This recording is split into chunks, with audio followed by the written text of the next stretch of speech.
If you stop grasping, desperately chasing what you long for, it will find its way to you. I know you carry a dream. I know you hold a vision, and you feel pressed to reach it. I don't blame you, not at all. But your connection to this vision mirrors a love story. You can't just charge toward what you desire. It doesn't work like that. You must approach with intention, with grace and clarity. You have to know when to lean in and when to let go. Be genuine and magnetic at once.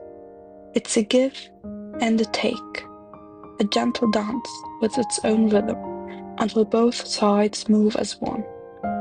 That's how you must see this journey.